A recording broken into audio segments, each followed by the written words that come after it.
All right, that says we're live and we're in a hurry here. Let's quick fast in a hurry go over to the fleet cam. Got it. Bam. Booster is in the air at Port Canaveral right now. And we were rushing to bring it up. It's been live on the fleet cam the entire time, but we were rushing to get it live over here because we were also preparing for the Starlink launch. So don't want to confuse anybody. This stream that you can hear me on right now is the Starlink launch stream. Hopefully you can hear and see what I'm saying. But we were spooling this thing up just about as fast as we could so that we could get that booster in the air live from Port Canaveral on the NASASpaceflight fleet cam. Whew. Okay, we got it. I mean, we missed most of the lift, but if you want, we got the video, and it's been live the entire time on the new experimental 24/7 fleet cam that we've been testing out the last, I guess, about a day now. But I'm John Galloway with NASA Spaceflight. We'll be here hosting the stream for the Starlink mission today. Out in the field, we have Thomas Berghart. Thomas, are you on comms right now? I am. Welcome everybody to Cape Canaveral for today's launch. And you are not at Playa Linda Beach, are you? You are actually at... Where are you at today? We're at the ITL Causeway today. We were at Playa Linda yesterday, where we caught a glimpse of this same rocket doing its static fire test. But today we're at the ITL Causeway, getting ready for the actual launch. Liftoff is scheduled for 12:14 p.m. Eastern Time, and all systems are tracking nominally for launch today. No technical issues being worked, and weather is go. So the weather forecast was about a 50% chance of being favorable, but it's go right now. So keeping an eye on that. But as of right now, everything proceeding nominally. We'll be getting into fueling in a few minutes from now, about 10 minutes. Good deal. Yo, give us a status check on Thomas's audio. He is remote out there in the field at the ITL Causeway. Let me know. Really challenging wind condition for him right now. So let me know if you can hear. Is that a UPS truck? The UPS truck just drove by on the between the booster and the camera here. Interesting. But let us know that you can hear Thomas over there. I did try to bump his audio up just a little bit, but he is going to have to be fighting some wind. We do have that noise suppression on to try and get rid of a bunch of the wind puffs and stuff that you hear. But Thomas is out there on the ITL Causeway, bringing to you the live shot of the SpaceX booster, the Falcon 9. What number is that, Thomas? What booster number is that? That is booster 1060.3, the third flight of booster 60, a Falcon 9 booster, a veteran of a GPS and another Starlink launch. This is the second Starlink launch for this mission, or for this booster, I should say. And it is sitting proud on Space Launch Complex 40 at the Cape Canaveral Air Force Station, just a few days after a different Starlink mission launched just over to our left at Pad 39A, the second Starlink mission this week. And you can actually see that other booster on the fleet cam right now. Booster 1051 is the one that's out at the port right now. And that one is being lifted from the ASDS. That's, of course, I Still Love You on the left-hand side of the fleet cam. It's the arch that's in the water. And then the booster on the crane is 1051, and it looks like it's being lifted over to the booster stand. Now, somebody needs to get on the horn with Finn Falgout there and ask the tug captain to just back it up about 20 feet there, because the tug is just... we can't catch a break. Every time they lift a booster to the stand, there is some sort of maritime machinery blocking our view. But we've had a great view on the fleet cam of the booster. They were processing it, doing some inspections last night. We actually saw the octograbber being retracted earlier, just before the lift. Of course, early this morning around 8 a.m., they put the cap up there on the top of it for lifting the booster. And they are about to bring it down on that booster stand. Again, I hope somebody gives Finn Falgout's the name of that tug there, something to do, because it is just barely blocking our view. But we will be covering both of these things live. If you want to be checking in on what's happening at Port Canaveral, I will link up the fleet cam so you can bring up both streams at the same time. But primarily in this stream, where we're currently doing the live commentary, we're covering the Starlink launch. That camera on the right-hand side. Thomas Berghart live from the ITL Causeway. Also, back here in the studio with me, it would be remiss to not mention that Michael Baylor is online. Michael, do we have you on comms right now? Yes, we do. How's it going, everyone? All right. Sorry about that. We're going in such a hurry there. I forgot to toss your name into the hat. So Michael Baylor running some tech for us on the back end. Not to summarize it too much, but a lot of the things work the way they work because of Michael Baylor's skill as a programmer. With all of the overlays and the updates that come through, and the countdown clock in the upper left-hand corner, you can see we're just over 40 minutes from that window for this, or for the anticipated launch of Starlink. But Michael, thank you so much for joining us here today. No Did I miss problem. anybody? I think we're good. I'm also joined by new NSF photographer Stephen Marr, who's here in the causeway with me. He's off getting his cameras ready, but he might make a brief appearance here and there. But he'll definitely bring some photos and imagery from today's launch as well. Ah, good deal. Old Space Coast Steve over on Twitter, officially joining the NASA spaceflight photography crew, doing some shots over there from the IT. Not like not like drinking shots, like no, like photography shots out from the ITL causeway, doing shots on the ITL causeway. I don't think we would get invited back. Um, So, anyways, it's the usual thing here for NASA spaceflight. We are live, and we are going to be answering some questions. Just over 40 minutes to launch. We've got our subject matter experts on the line, and if you have questions for us, tag us in chat over on. This is a little bit confusing. Make sure you tag us in the chat that is the Starlink stream, because I am not reading the Fleet Cam chat right now. But if you have a question concerning Starlink, tag us in chat at NASA Spaceflight. It'll go into this awesome software queue that Michael has programmed for us. We can bring the questions up. I can relay them over to Thomas, who probably knows the answer. I just read them off a screen most of the time, and we will do some Q&A. Also, super chats already coming in. Really appreciate the support here. Blake, look at this. Blake Parsons with the Australian 7.99 kicking off the stream. No message, but Blake, I'm going to just record like a soundboard file of me saying thank you, Blake, because you every single stream you fire up a couple super chats, and they're usually 7.99 Australian. So we really appreciate the support there, Blake. You are not a new name for us to be reading out on the live stream. Thank you for letting us do this. Also, another name that I recognize, Moldy Space Industries. Finally, an NSF stream I can be awake for. Dang college interrupting my Texas tank watching. But at least I'm here today for the Thomas Fan Club. Hashtag Thomas Fan Club, Thomas. How does that make you feel? What's up, MSI? Happy to see you again. We're actually doing some Florida tank watching here, at least the Florida booster watching. Two boosters on the screen. I am going to leave the fleet cam up in split screen here as long as that booster is still airborne at Port Canaveral. But we've got the Starlink mission standing by from the ITL Causeway. That's at SLC 40, Space Launch Complex 40, over at Cape Canaveral Air Force Base. Then on the fleet cam, that's Port Canaveral, and that is booster 1051, which successfully launched the last Starlink mission. So we will be watching both of these things. They'll get 1051 down on the stand there, and then Finn Falget will fabulously block our view of the bottom of the stand. That's the name of the tug that's in the shot there. But let us finish up the super chats and then do some Q&A. CA&P Railroad, another regular name we read out. It's a lovely day when there's boosters everywhere. We appreciate you, CA&P. Thank you so much. And then Rusty Can. Hey guys, this is like a never-ending story. I love it.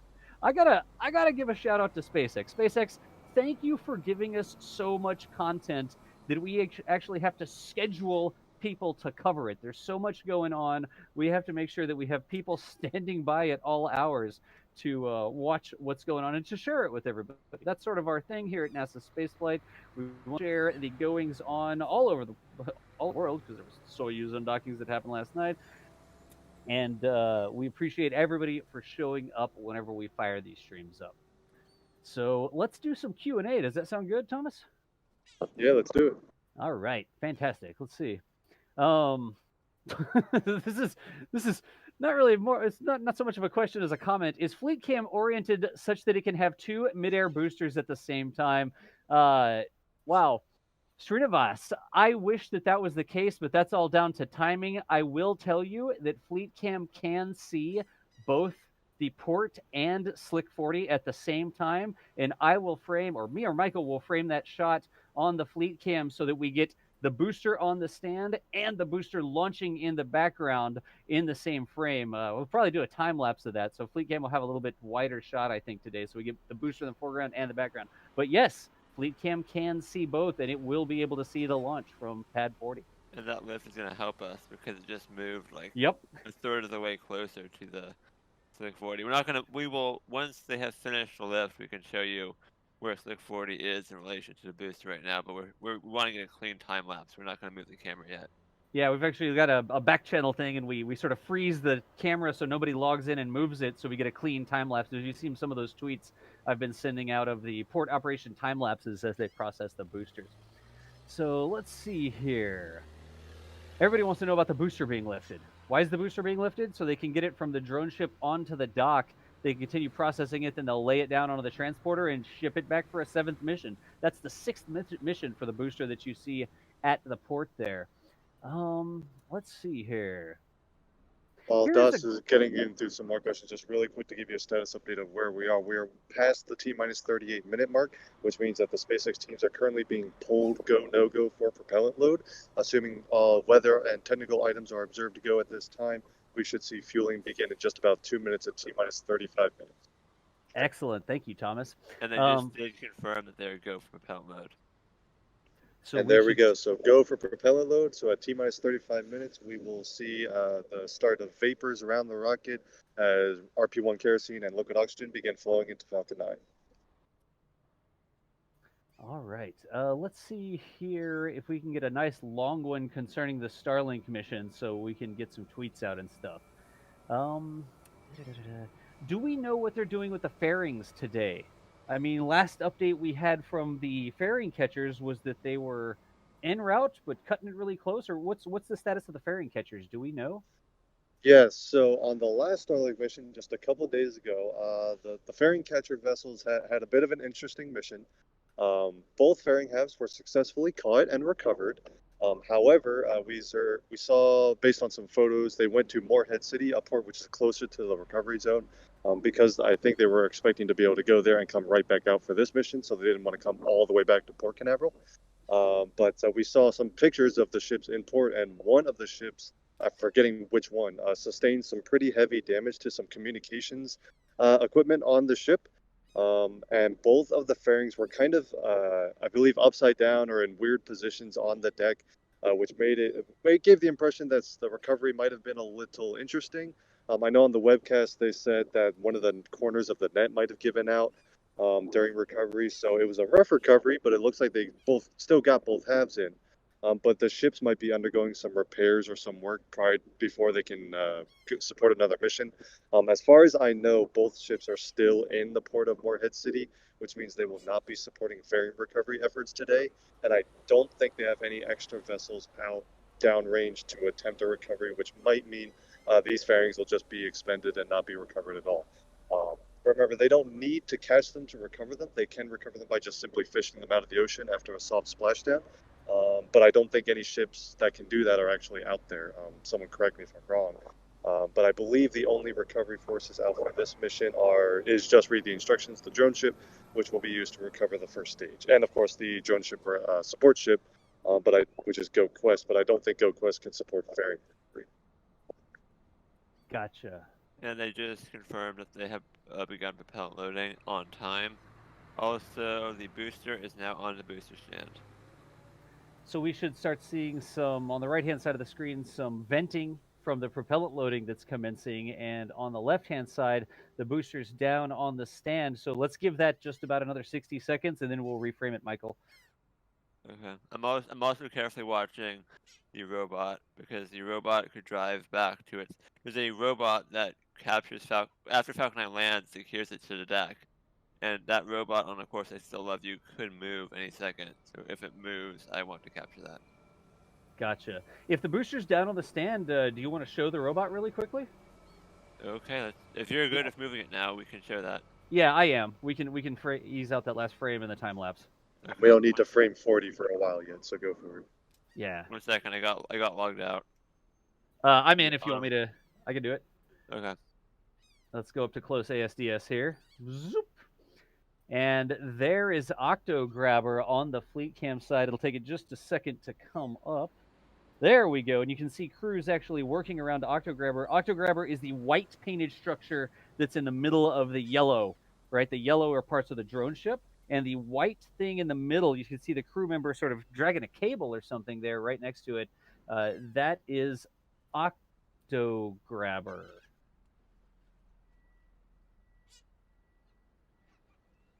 Not quite in front of it. Yeah, I'm glancing down at it, and Octograbber is a little bit more over to the right-hand side. Yeah. You can see. I'm trying to figure out the right way to describe it. It's really hard to see because part of the yellow part of the ASDS is sort of blocking it there. But it's the white structure that's sort of flat on the deck. That is the robotic booster securing apparatus out at sea that actually drives underneath the booster and connects to the booster with these big securing arms and holds the booster down while it's floating out at sea. Okay, sorry about that.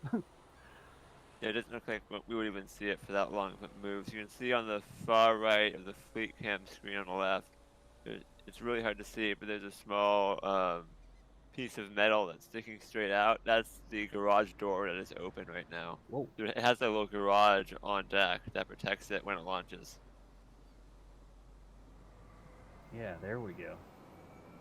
And I'm not set to dual telestrate at this time. I can't quite circle that. But you see the number 2, that yellow panel that has the number 2 on the right-hand side of the fleet cam screen? Right underneath that, that's the little garage door that's opened up. It's sort of flat because it's opened up, and it'll go down after they secure the Octograbber inside. But again, let's see if we can grab some questions, because Fleet Cam is live 24/7. Let's see if we can grab some more questions concerning the Starlink launch.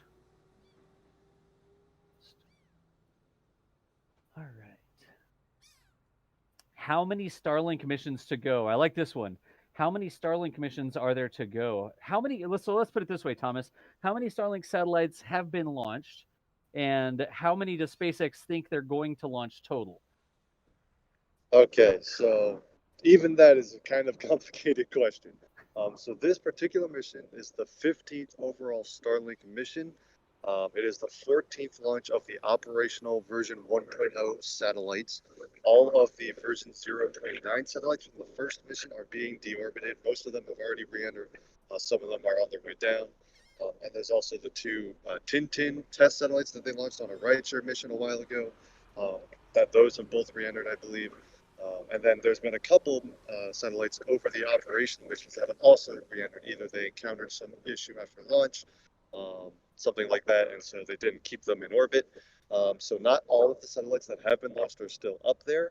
And some of the missions most of the missions, like the one today, have 60 satellites. But a couple of the missions have had some rideshare payloads for other customers, so they've taken a couple less of their own Starlink satellites to make room for the customer payloads. So off the top of my head, I don't know the exact number. We're coming up, I think we're in the 800s or so of satellites that are in orbit right now. A lot of them have reached their operational orbit. Some of them are still maneuvering, especially from the one from the mission that was just a couple days ago. The initial phase is something on the order of 1,500 satellites for the first sort of shell of satellites. They do keep tweaking the plan, so even that number is fluid. And then even after that, there's going to be other layers at slightly different altitudes and things to complement the original constellation. So it's kind of hard to say how many missions will be left. It also depends on when Starship comes online, because one of the first sort of actual missions that Starship will likely support is launching lots of Starlink satellites at once, because it's an internal payload and SpaceX can kind of risk their own satellites on a new vehicle before they start putting external customers on board. So the number of launches for Starlink is really fluid. It's kind of hard to give you a good answer on that, but it's a while to go. I can tell you that we're about halfway through the initial phase, I believe now.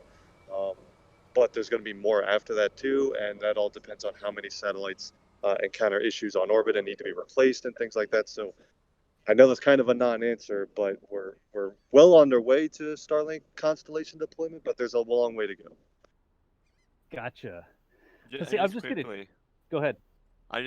if you look on Fleet Cam right now, that small crane structure on the bottom right, that is just above where Falcon 9 is about to launch from. You can see the pad on the right hand of your screen. So that, from Fleet Cam's perspective, that pad is located just below that crane structure on the right. And on the far left, you can see we'll be able to get the booster at Port Canaveral and the launch in the same frame if the clouds do not block the rocket. Yeah, save that as a preset so we can hop back to it, Michael. Yes, I will. But really quickly, I will just click the button and we will zoom in on Stoke 40 from Fleet Cam. Excellent. So This is too much fun. I'm sorry. Like, there it is. so there is that sort of. It looks like a conveyor crane or something like that that maybe moves grain or gravel or something around. I'm actually not sure exactly what that thing is, but that's what I would guess. And a bunch of plywood or something stacked up at the port. And just off in the distance, you can see another view. This is about 90 degrees off of Thomas's view from the ITO Causeway. He gets his view, and then this is about 90 degrees off to one side. But you can very clearly see booster. What is booster? That's booster 1060, isn't it, on SLC 40? Yeah, 1060.3, and actually because of our view and how the transporter erector is directly in front of it, I think you're actually on the same angle as me, Oh, just really? directly behind me. Yeah. I think. I would have to like look at a map to Yeah, figure no, you're out right. Yeah, what you're view, right. but You're yeah. actually right. So we're Yeah, actually you're. looking from the exact same angle for the most part, but I'm just way closer. So Thomas is all. If the trees and the plywood wasn't there, Thomas would be in frame. I mean, look at the difference between the lightning towers. You're almost exactly on this line of sight, Thomas. Thank you for pointing that out. I was wrong about that. Thank you. It's a That's little cool. weird because you would think because Port Canaveral is directly south of all of the Cape Canaveral launch pads, so the perspective is a little weird. You have to kind of remember where you are with respect to everything else. Let's see. So we're pretty much we're kind of southwest of that, ever so slightly, but most of yeah, I actually just so yeah. That's why you see if you look at the lightning towers on like slightly different angles, but for Yep. the most part, kind of the same thing. And I was talking about the transporter erector. So if you on both views, you can kind of see the darker grayer structure that's in front of the rocket, and you can see just the top tip of the payload fairing, the white part. That's actually the vehicle that brings Falcon 9 out to the pad and raises it vertical. It has all the umbilicals and electrical connections, things like that. I have it tilt away right at launch, and you'll see Falcon 9 launch from behind it, basically. All right. Let me see if I can grab another. I'm doing an awful lot of stuff here, Thomas. This is almost bordering on too many streams at the same time. Let me grab a couple super chats real quick, and then I will grab another question out of the queue for you. But Cole Logan, thank you very much for the support. Love watching rockets launch. Thank you for the stream. Cole, you're welcome. Thank you for showing up and sharing this with us. We appreciate it. Scott Riley is a new member. Welcome, Scott Riley. William Orvery. You guys do a wonderful job covering SpaceX et al. Thank you very much for the $10 there, William. We're able to do it because of your support. I don't want to sound too much like PBS or anything like that, but it's true. We have these different camera angles and feeds and stuff like that because y'all keep showing up. You keep chatting with us. You keep saying that you like it, and you keep financially supporting us like you just did. So here is another one from James Brown saying, "Why did the netting to Mystery suddenly snap loose during the last Starlink mission? And is the fairing okay after that mishap?" So do we want to talk about that some, Thomas? Do we know sort of what went on with that mission? Yeah, well, so to a certain extent, your guess is as good as ours. What we did see, and there was some photos I had, there was a good one from Trevor Hallman when the fairing vessels came back just before the previous Starlink mission, and that showed that one of the nets had a hole in it. But I think we compared that to the corner that we think gave away during the recovery effort, and they weren't the same part of the net, so that might not have anything to do with it. Um, yeah, we don't really know. Obviously, SpaceX hasn't really given a statement as to what exactly happened. But they did say during the webcast that the fairings were still successfully recovered. Obviously, they'll inspect them afterwards. They're they look kind of like the flimsy part of a rocket per se, but they are still very strong structures that have to withstand lots of aerodynamic loads very much. So if the recovery wasn't super soft, that doesn't mean that it won't be successfully recovered and still be reflown. They might need to give it a good inspection, and well, they will always give a good inspection, but they might have to make some slight repairs. But as long as it's pretty minor, they can still recover and reuse them. And so, as far as we know, the recovery still went fine. It looks like the ships took more damage than the fairings themselves, and that'll be just a repair job, and just a matter of how much time that will take before they can go out and catch another pair of fairings. Excellent. Let's see here. Dave Stetzel, let me finish up the super chats. Dave Stetzel was a new member, and I think that came in at Capcom, if I'm not mistaken. So, Dave, welcome, and thank you for the support there. And then Javier Olguin says, Thomas, don't get blocked by the plume today. Get blocked by the plume? Have you been blocked by the plume in the past, Thomas? Well, the last two Starlink missions, the rocket has disappeared behind its own plume, which there's nothing I can do about. And this is another Starlink mission. They all kind of go to roughly the same azimuth. Hope there is a little bit of wind today, and the last two attempts haven't been quite as windy. So maybe that means the plume will get out of the way. We'll have to see, though. Yeah, I like it when the rocket is sort of eclipsed by its own plume. I sort of like it because it gives a little bit of depth to the shot. Like you can see the plume and you can see the Yeah. rocket. You're like, wow, that really makes it look sort of 3D. It gives you a little bit of sense of scale. So I don't want it to be completely hidden by the plume, but just a little bit of plumage, like in the way temporarily, I'm okay with. You know? Yeah, and they're unlike the last two Starlink missions. There's a couple clouds in the sky, just some really thin ones, not a weather concern. But the sky is in crystal clear, so we might see Falcon 9 coming in and out of some clouds during the launch, which will give you a nice depth perception as well. Excellent. Yeah, that happens sometimes, but really, we want the launch to go off. We want the clouds not to cause any problems with actually activating the launching the rocket. So if there's a couple little puffy clouds in the way to make for a scenic sort of Bob Ross-esque sky or something like that, I'm fine with it as well. McGee, thank you so much for the support. We appreciate you there. Lunch is always brighten my day. Thank you for that's one last super chat, and that clears out the queue for now. So let's see. Here's a good question. This is from Israel Brewster. And Thomas, you take this one away. If you were going up on a Falcon 9, would you prefer a brand new booster or a flight proven one? Would you rather fly on?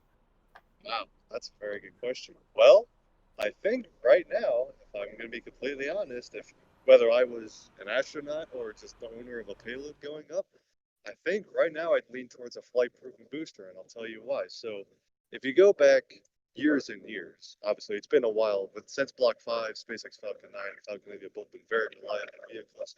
The two kind of sort of mission failures that Falcon 9 has had were both on brand new rockets.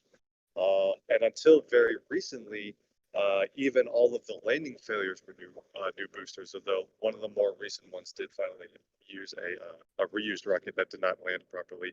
When SpaceX has kind of been pushing the limits of the reentry profiles on the boosters that have had flown more than any other one, so they're still getting data on that. But as far as mission success goes, you can also look at some of the recent missions. We still have the GPS-3 SV04 mission, which was scrubbed a while ago, and this is actually the second one since that scrub.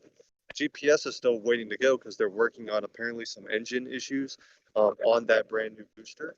And that apparently also affects some of the other new boosters. In fact, we got some information from NASA because one of the next big SpaceX missions is the Crew 1 mission, as well as the Sentinel-6 satellite. Both of those missions are first for NASA, and NASA said that the Crew 1 date has slid just a little bit because SpaceX is working through some issues on Stage 1 engines on brand new boosters. So, given all of those recent information, it actually looks like the flight-proven vehicles, where SpaceX has a lot of flight data and test data behind them, seem to be a little more reliable as far as getting launches off the ground. Obviously, SpaceX is taking their abundance of caution on these new boosters, making sure that there's no reason to think they aren't just as reliable as any other rocket. They want to make sure that every mission is a success. And right now, as I'm talking about this, you can see venting from the vehicle, another sign that fueling is underway. In fact, that is the T-minus 20-minute vent, and you can see the wind.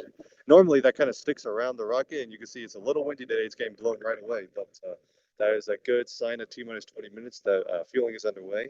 But yeah, to finish answering the question, I think the flight-proven boosters might have a slight edge on as far as confidence in vehicle design. And the flight-proven name really is coming true, I think. Excellent. And y'all, I do see some people in chat talking about Thomas's audio quality. It's super windy out there. I mean, look at that T-minus 20 vent plume sticking straight out to the side. Thomas is definitely battling some wind out there at the Cape on the ITL Causeway. He's totally exposed out on the causeway. There's no wind breaks or anything like that. Thomas, the only thing I could think of, I know you're on the phone to get audio from you. If you turn your back to the wind and hold the phone up close to your chest, that may be the only option we have to make that a little bit better. But we are aware of that. That's one of the vagaries. We don't have, we haven't spent $100,000 in gear or anything like that. Thomas literally out there bringing his audio commentary from his cell phone. And I will say that using some of the super chats, I've ordered a couple different mics that we're going to test out and look at standardizing, deploying things to the field, so that when we get in situations like this, we have proper labs that are connected up to your chest, like near your shirt and stuff like that, so that we have a little bit better audio quality. But it is something I saw people talking about that. We don't just ignore it. It is something that we want to improve. Every stream we do, we're trying to improve. And I appreciate y'all understanding whenever Thomas is out there with our current hardware limitations. But we're always working to make them better. Let's grab another question here. Here's one. Acadia says, I didn't choose this one on purpose. It just is the one that popped up. I see some clouds in the fleet cam. Is there any cause for concern? So do we know our weather update here, Thomas? We have not heard anything. The most recent update was that weather was go. But right now, the clouds that are above the launch site are very small, thin clouds, not the ones that cause issues as far as launches are concerned. So as of right now, it looks like weather is cooperating today. Good deal. Do we know? Is there like a percent go or anything like that, or what do we? The forecast issued yesterday was a 50% chance of favorable weather. So 50-50 chance, but as of right now, it looks like it is aired on the positive side of the 50-50 chance, and is go right now, of course. So that 50% go that's in the range forecast by the range it's not that weather is half go or anything like that. It's the chance that all weather conditions will be go at the time of lift. Right. When you get down to liftoff time, the weather conditions are either all go or there's one or two that aren't go, and it's not it's not a percentage wise. It's just whether it's go or not. Yep. So we had a 50% chance of the weather conditions of cooperating going into today, and right now it looks like they. And there on the fleet cam, let's see here, you can actually see the venting from two different angles. The venting on fleet cam over there, and then it looks like the venting has just stopped on the ITL Causeway remote that Thomas is running. So again, we can see this booster on the launch pad from two different perspectives. One is Port Canaveral over there on the left-hand side, and then Thomas Burkhart out there in the field running our remote from the ITL Causeway. So we will be covering this from a couple different views today. But as of right now, we're just, whoa, I got to look at the right screen, just over 16 minutes before the scheduled launch. Let's see if we can't grab another question. Let's see. Scrolling through. Well, I didn't have a question ready. There's a lot of questions in here, but I'm trying to find one that's relevant to what we're talking about. Here's one, Thomas. All right, so this one, a little bit of controversy on this one, but I think it's something that it's important that we explain how it works. Martin Smith talking about COLA, collision avoidance here, asking, will all these Starlink satellites get in the way of future space missions? And we've heard there was actually a statement by Rocket Lab, Peter Beck over at Rocket Lab, about the space traffic making fewer and fewer windows where they can launch and becoming harder and harder to find a window to launch in. Thomas, how do they mitigate schedule this stuff? How do they make sure that all of these Starlink satellites that are up there don't shut down our access to space simply because there's always one in the way when you want to launch? How do they handle that? Sure. So this was something that Rocket Lab themselves brought up, and I thought in recent memory, there's been a couple of Rocket Lab launches that they've had to delay or scrub due to what they call a COLA or a collision. Oh gosh, now I don't remember. Collision on orbit launch assessment or something like that. Basically, the odds that during launch, the spacecraft or launch vehicle would actually get too close to a satellite that's already in orbit. And so that's obviously something that they look at during every launch. It's a very rare thing to come into play just because even though we are launching more and more satellites, especially with these Starlink missions into orbit, space is pretty big and there's a lot of open space. Yeah. Hey, Thomas, break. I just heard over the Countdown Net a call of a hold on the Starlink mission. So did not get the reason there, but I just heard a hold. Thomas, or Michael, did you hear that as well? Yeah, it's a scrub. That was a scrub? Okay. All right, so on Starlink missions, we have instantaneous windows. So a hold has been called, which results in a scrub for today. We will wait to hear what the issue has been. It might have been a technical issue. Weather might have gone red. Usually, if it's weather, they don't call it till later in the countdown. They wait till like T-minus 1 minute or so. But they've called a hold, which means we are scrubbed for today. Wait for SpaceX to give some news on what the issue is. They have plenty of backup opportunities the rest of the week, I think through Saturday. So the next launch step could be as early as tomorrow. But we'll have to wait and see from SpaceX on that. But we are scrubbed for today. No launch for the next Starlink mission today. Scrubtober strikes again. Like Scrubtober does strike again. Yes, we had Rocket Lab scrub last night, and SpaceX Falcon 9 scrubbing today. Oh, well. So Go very ahead. quickly, the reason was a mission assurance. They didn't say why, but they said mission assurance. Mission assurance. Interesting. So probably some technical data issue. Yeah, that is a phrase for some technical issue that they don't be specific about, but they want to make sure that what they're seeing is resolved before they go to launch. So they want to assure that the mission will be a success, and they can't do that if they launch in this window. They need some more time to look at something. Oh boy, but we can continue. We can wait for the official SpaceX news here. Thomas, what's your status out there? Are you? They have announced the scrub here at the press site as well, so we're going to start picking up in a second. We can do like less than 5 minutes, so I think we're going to have to get out of here. You know that we've got the proper shirt for this, though, y'all. I wore it yesterday. I wasn't wearing my scrub shirt today, so it wasn't on me. Wore your NASA spaceflight eat, sleep, scrub, repeat shirt. Tom or Michael, do we have that up so we can put it up? I'm not set to show that very easily. If you give me a couple seconds, I can handle that. Yes. All right, I'm going to put a link into chat, and if you would like to celebrate Scrubtober in the most fashionable way possible, last time we got bit by all these scrubs in a row. As a joke, we actually put out a shirt that was eat, the whole eat, sleep, bowl, repeat, or what, I don't know, fish, repeat. It's like eat, sleep, X, repeat, and then it's like, oh, I really love X, where X is the thing that I do when I'm not eating or sleeping. So we made one that was eat, sleep. We had a launch repeat, and we fixed it, given our luck lately, and it now says eat, sleep, scrub, repeat. So yeah, if you go full screen on one of the cameras, I can do it. On it. Let's go over to the Cape, and there you go. You're clear, or not clear, but you're good to show. There it is. So if you are interested in fashionably representing what we've all been living through, that is over on the NASA Spaceflight shop. Another way that you can support the stream. I mean, that way you get something cool to wear and explain to your friends what the heck it means, and we get a couple dollars that I can sneakily spend on cameras and cameras accessories and live stream gear and that sort of stuff.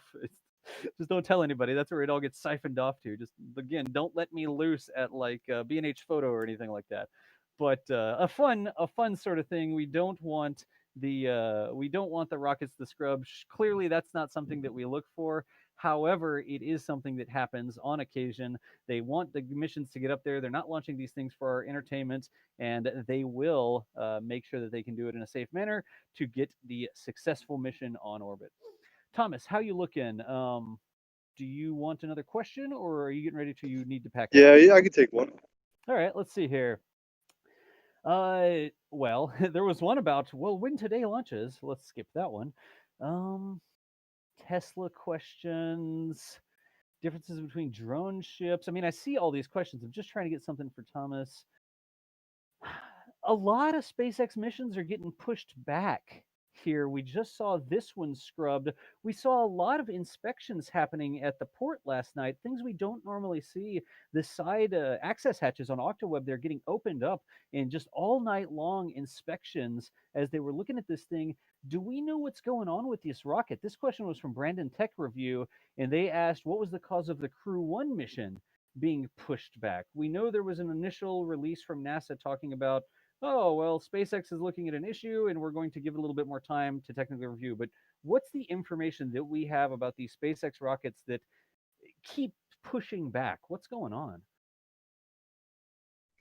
Well, so they're not all the same issue. The ones on the Crew 1 booster, the Sentinel-6 booster, and the GPS SV04 booster have all been linked to some issue with the gas generators on the Merlin engines on the first stage. There's a couple engines that are behaving oddly, and SpaceX has been looking into that. But this particular mission is on a flight booster that is full. So I don't think that issue is this. But I will say this: occasionally, when a launch provider sees either themselves or even some other launch providers having some issues, some technical issues, um, there can be such a thing as becoming a little paranoid. And launch providers, the last thing they want to do is to have a mission go wrong in flight. So even if let's say ULA causes a scrub for some weird technical issue, space, there's been times in the past where a completely different provider will look at their missions and go that let's just take an extra day and make sure all of our things are working okay, because it is important, and once you leave the pad, there's no going back.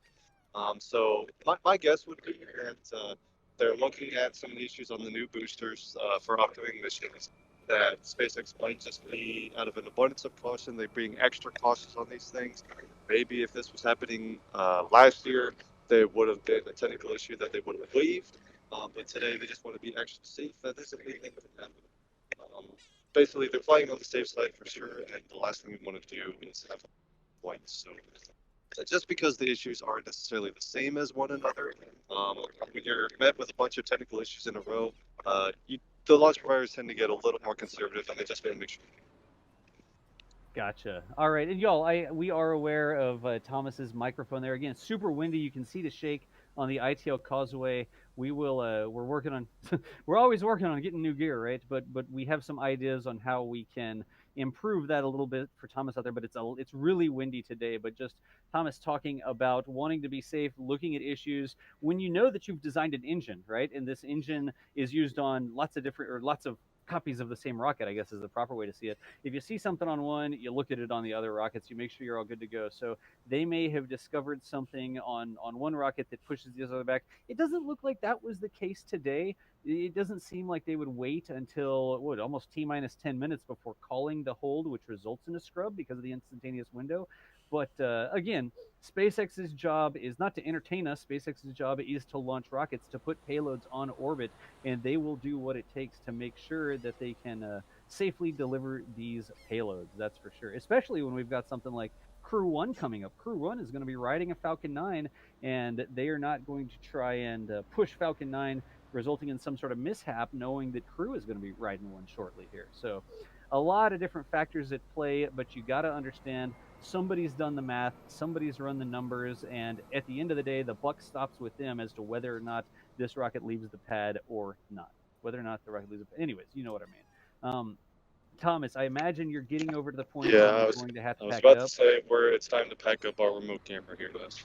All right. Well, thank you so much for heading out to the field there today, bringing us the live view from the ITL Causeway. Again, y'all, out there in the field, Thomas Burghardt, just jack of all trades at this point. I mean, so many of us wear so many different hats, but Thomas is a writer, reporter, live stream commentator, camera operator. I mean, if you throw Thomas at something, he does a fantastic job. So we appreciate you being out there today, Thomas. Thank you, Das and Michael, for the support in the studio, and thank you everyone for tuning in. We will stay tuned for the next launch attempt. In theory, it could be no earlier than tomorrow, but of course, it depends on what the technical issue is and how much time they have to resolve it. But yes, stay tuned for the next launch attempt and for live coverage of other spaceflight events. Thanks for tuning in, and thanks for all the super chats and questions. We really appreciate it. All right, good deal, Thomas. We're going to stay live here, but you are clear to shut down your camera out there at the ITL Causeway. We've still got Octograbber over there at Port Canaveral, and you can see it looks like they've actually raised some of the struts on Octograbber there. I don't know, Michael, were those a little bit flatter earlier and they've been raised back up again? I think so. I'm gonna have to honestly go back and rewind, but Yeah. But I'll grab a couple of super chats here and maybe a couple of questions that weren't relevant to that. We can stay live for just a little bit longer because there's so much going on today, but we still do have that live camera from Port Canaveral on the screen right now. You can see the view of a tugboat. That is Tug Hawk, hopefully not going out to bring in a cargo ship. so that's normally the tug. That's often the tug that I can actually show it quickly. This is normally the tug that takes out the drone ships, but it had an engine failure recently, or it's been having engine issues. So it's been with being down an engine, it's been going quite slow. So I think SpaceX is preferring some different tugs now. They've kind of moved on from Hawk, but Yeah. Finn Falcon is actually there in the background. Yeah, we If can you show go you back the other way. This is the current tug that just towed. Of course, I still love you. Called Finn Falcon. Lauren Foss is the tug that's currently out at sea with just reading instructions. But Yeah. And interestingly, you get sort of two different classes of tugs. There's smaller tugs that sort of operate around the port, and those are the tugs that sort of guide the drone ships in. They're also the tugs that guide in the big cargo ships, the oil tankers and cargo ships and stuff like that that we see come into port. But these, Finn Falcon, Hawk, and Lauren Foss, are big ocean-going tugs. They're big dogs, I guess you could say, and they're the ones that actually move the drone ship long distances. Remember, it's an automated spaceport drone ship, but it doesn't have the ability to move itself long distances under its own power. The station keeping thrusters, the blue thrusters that you see on the side of the drone ships, I actually don't know if they're blue on all the ships anymore, but of course I Still Love You, which is in port right now, those are just station keeping thrusters. And those dip down into the water, they fire up these big diesel electric generators, and they keep the drone ship stationary so that the rocket can target it for landing when it's coming down. The big tugs are the ones that have the big engines, the big motors that actually can pull the drone ship out to the landing zone. They don't use the station keeping thrusters to move from, say, Port Canaveral 600 kilometers downrange to the LZ. So tugs, probably some of the unsung heroes of the rocket operations, especially reusable rocket operations. They would not be having they would not be able to do the landings out there at sea with the drone ships as currently designed, unless they had these tugs out there taking them to and from work every day. It's sort of like their ride to and from the office, where the office is the LZ 600 kilometers downrange. But we can see there in the background as well, the booster has been successfully moved over to the stand. They have not raised the legs yet, and if old Finn Falcon stays there, we may not be able to really see them raise the legs very well. But up at the top of the booster, you can see that they've got the cap attached. That's actually the structure that the crane uses to lift the booster up. And kind of, Michael, see if you can get the cap. yeah, I'm Alexa operating Michael, who's on the PTC camera here. Go by a sailboat. Go on. So you can see the grid fin sort of folded down there, but you can also see that white line that comes down. It's really obvious on the edge of the cap that's towards us. That white cable comes down from the cap. There's like an automated pulley system up there, and there's one of those on each of the corners of the square cap. They go down and they actually attach to the tips of the landing legs, and those cables are the cables that they use to lift those landing legs up once they're ready to do so. So they have lowered the cables. They actually have these sort of weights and hooks on the bottom of them to keep them from flapping in the wind. They've lowered all four of those cables down, and the cables are near the legs right now, but we have not seen them actually attached. Just do a pan all the way down the rocket here, Michael, and we'll talk about what we see as we go. So of course, we can follow those cables down. There's the grid fins. You can see those famously expensive titanium grid fins that Elon talked a lot about when they were developing them. Falcon, you can see the American flag, of course. weld inspections Yeah. that they do. So pause there for a second and look at the booster, right? Do you see how there's some sooty bits and then there's some clean white lines on it? Our understanding are those are inspection lines. Those are actually seams where they've put the booster together, different pieces of metal being joined. And what they do, our understanding, is they clean those weld lines off when they inspect the booster. So you get this delightfully sooty booster or charred booster from, this is 6 missions under this one's belt. And then the clean lines you see are the areas where they inspected, most likely for cracks and fatigue, to make sure that this booster that's gone to and from, not orbit, but to and from 100 miles up, basically, and downrange, 6 times, making sure that it hasn't gotten any stress fractures, welds starting to fail, problems with the booster that may cause an issue for a future launch. That's something that I just learned when we were looking at this booster the other day. So Yeah. I love sharing that sort of information. You can see each of those rectangles is a sheet of aluminum that they have friction stir welded together, and then they are examining the friction stir welds. That's why they have cleaned that part. Excellent. That's so cool. It's one of the things we like to do here. I love to watch this stuff. I'm not a rocket scientist, right? I was a computer programmer for I don't know how many years, and then I got into the live video stuff and Twitch streaming. But learning little things like that, it's one of the reasons I really like to do this, to share that sort of information. But as we pan down, we are going to get Dang it, Finn Falcon, get out of the way. Oh, you can see the other clean area, that sort of white, probably not exactly a parabola, but the white clean area on the booster. That area is clean because it's normally protected by the structure of the landing legs. So you've seen on a folded up booster that sort of long, triangular, smooth shape that has it keeps the hydraulic rams. I guess those aren't hydraulic, but those big pistons folded up underneath that when it's taking off and flying. That actually also protects the booster from the soot during reentry because the landing legs are folded up. And there at the bottom middle of the screen, that black horizontal, sort of at a little angle right by that yellow ladder, that is one of the landing legs. That's the structure that actually keeps that part of the booster clean down at the bottom when they fold these things up. So hopefully a little bit later today, we'll see them connect those lines to the landing legs and grab the, let's see here, grab the legs and actually raise the legs up. Sorry about that. I was Well, trying to make sure. if you look at the bottom right now, you can see people, and it gives a good sense of scale. Oh, yeah, right there above Cape Canaveral, it says. Cape Canaveral, Florida, you can see some people working. Actually, it looks like they're right there at the tip of the landing leg, aren't they? Yeah. I'm trying to see if I can find the cable, but I don't think I see the cable sort of flopping around. That cable they used to retract it.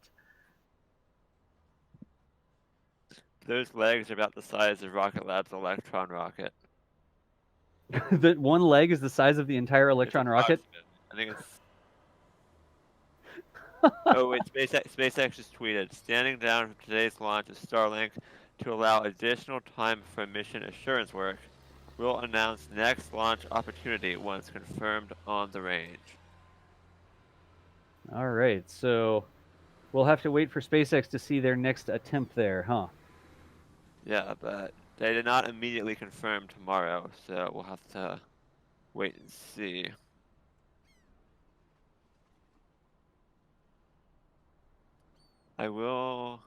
I think if I remember from I'm checking the temporary flight restrictions right now. Yep.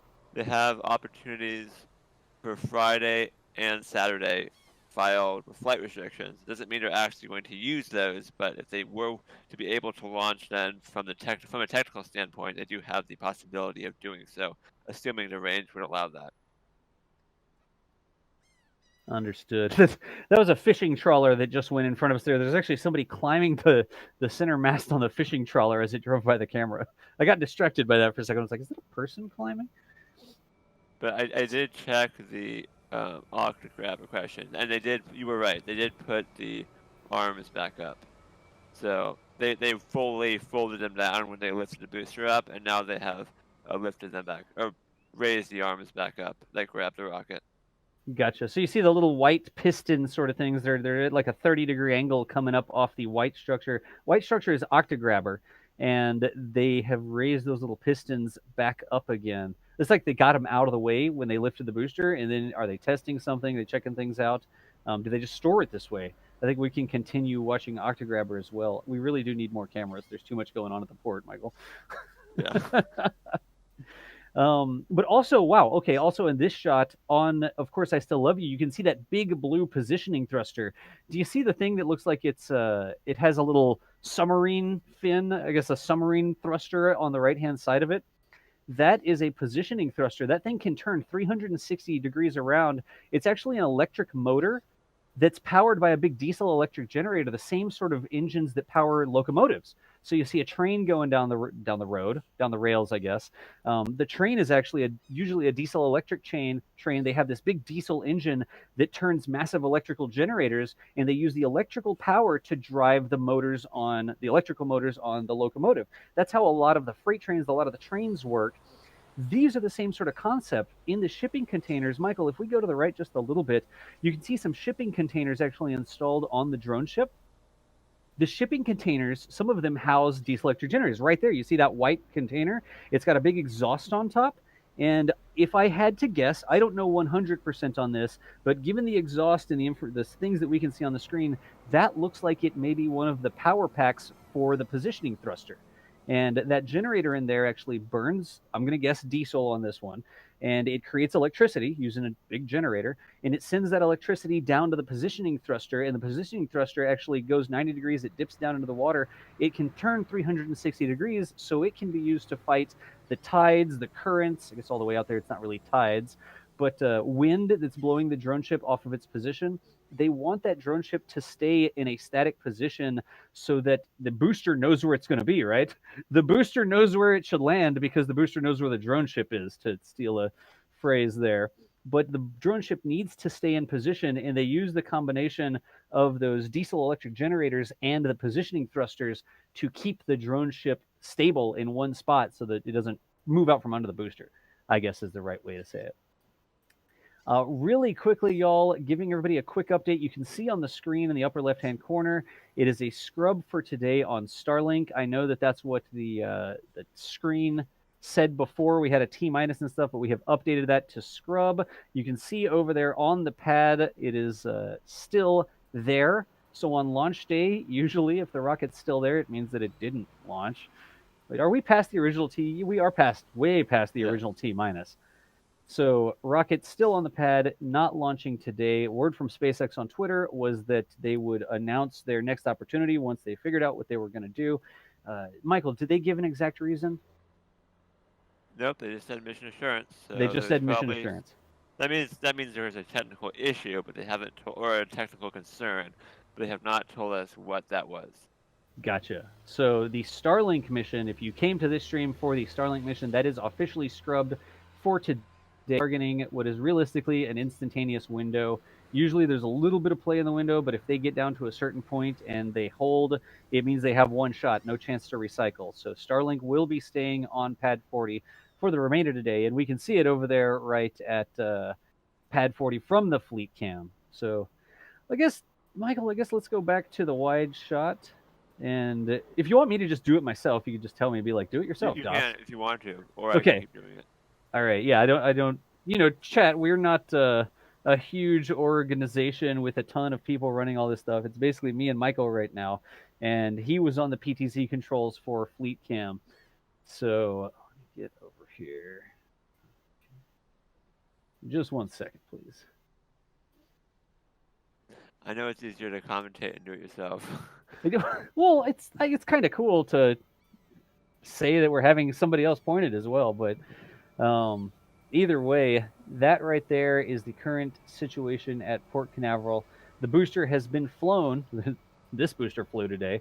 It had a cable-assisted takeoff and was moved from the drone ship over to the booster stand, and that unfortunate tug right there just barely blocking our view of the booster stand. But I think, Michael, what's our plan here? What do we want to do? I'm good for like maybe 10 more minutes, and then I do have to go. Okay. So let's do this, y'all. FleetCam is currently undergoing an alpha test, and we've had FleetCam live for something like 36 hours now. We're working out some bugs for the 24/7 feed, but there is actually a separate stream here on the NASA Spaceflight channel where you can continue watching what's going on at Port Canaveral. If you're interested in doing that, we're going to go ahead and spool down our live commentary here. Michael and I are going to move on to some other things, but if you want to keep watching what's happening at Port Canaveral, let me get a link to the Fleet Cam for you real quick. I'll put that up in chat, and you can continue watching. Let's see, there's the link. So I'm K-Space Academy, and in chat right now, there is a link to the 24/7 alpha test of Fleet Cam. I'm going to put that over here as well, like that. Oh, wait a second. There's a tweet from Elon. Stand by. What did Elon say?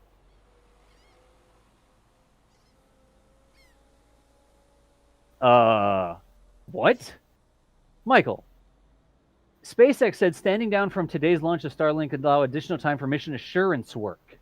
And Elon responded to that tweet and said just a small seeming issue with loss of upper stage camera. They scrubbed the mission because an upper stage camera was not going, or at least that's what Elon is saying on Twitter. Probably nothing serious. Again, this is a quote from Elon. Probably nothing serious, but standing down to re-examine the whole vehicle just in case. What? So I guess it's one of those things where the actual thing that was affected is not serious, but they might be more concerned about why it was affected. If they don't know like why they lost the camera, they might be wondering if there's a larger problem that caused them to lose the camera. That's what I would guess. Interesting. So just making sure that whatever went on that affected the camera wasn't also going to affect other parts of the rocket. That's I have we ever seen that before? I've never heard of a launch being scrapped due to a camera problem. Somebody forgot to take the lens cap off. Take it apart. We got to take the lens cap off the upper stage camera. Jeez. But that is the official word from Elon just about 2 minutes ago. Elon Musk saying again, just a small seeming issue with loss of upper stage camera, probably nothing serious, but standing down to re-examine the whole vehicle just in case. That is the reason from the man himself, where the Starlink, the Falcon 9 buck stops, saying that it was a camera issue, bringing it down. So before that late breaking tweet news came in, we were talking about Fleet Cam. Fleet Cam is going to stay live. We do have that feed live from Port Canaveral. You can go ahead if you want to continue watching what's going on. We'll be sort of zooming around, looking at the booster. We can check in on Pad 40. We can go back and see what's going on with Octograbber, all the different things that happen. There is a link to that live stream. Of course, we're alpha testing that right now. So things like little hiccups and stuff like that, that's still a server that's in development. I haven't finalized that server supporting that 24/7 live stream yet. But if you want to keep up with what's going on at Port Canaveral, you can go over there. That is not a hosted stream. We don't have audio commentary. That's just the chill port sounds of ambient audio like seagulls and forklifts and backup beeping and people eating at Rusty's. Again, we're able to do the Fleet Cam there because of our partnership with Rusty's Restaurant. If you're ever around Port Canaveral and you'll want a bite to eat, the view you see on the Fleet Cam is the view you see from Rusty's deck. They have an outside seating area, and if you see it sit there and eat some lunch or dinner, and there's a booster in port, that's a lot what your view would be like. So thanks, Rusty's, for working with us to bring that over. But I do believe that will. Oh, 2 super chats. Let's make sure we don't miss those. CAMP Railroad, thank you for the no Scrubtober strikes again. We appreciate the support. And then Paul from Norway, turn up the volume, please. Was anybody else having issues with volume there? I might have not seen that if somebody was posting in chat, but y'all just always feel free to spam and let me know if there's a volume issue. But for now, again, wrapping it up, they have scrubbed the launch of Starlink for today. There is no more launch that is happening there. Stand by for NASA spaceflight. In the meantime, you can hang out at the Fleet Cam.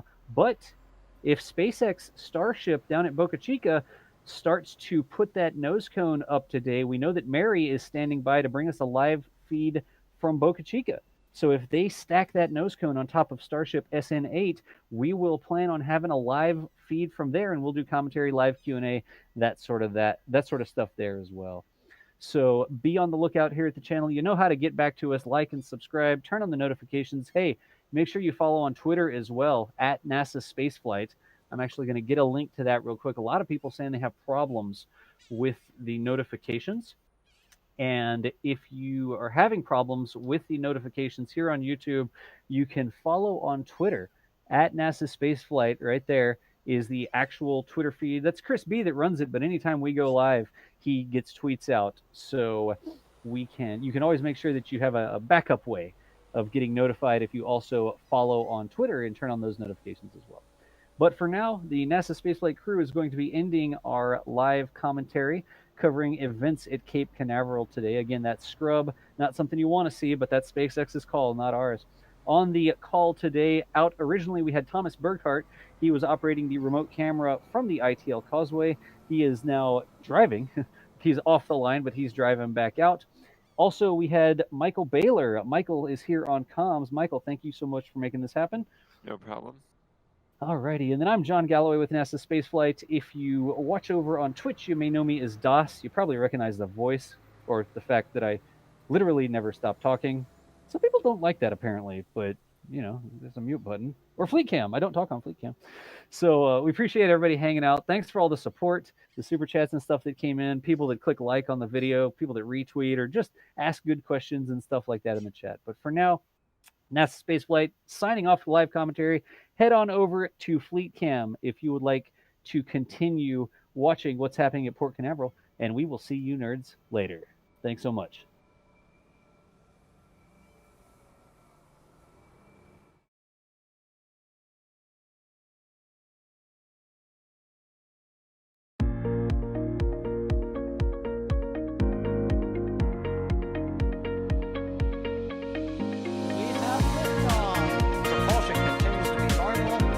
Alright, the chamber pressure looks good.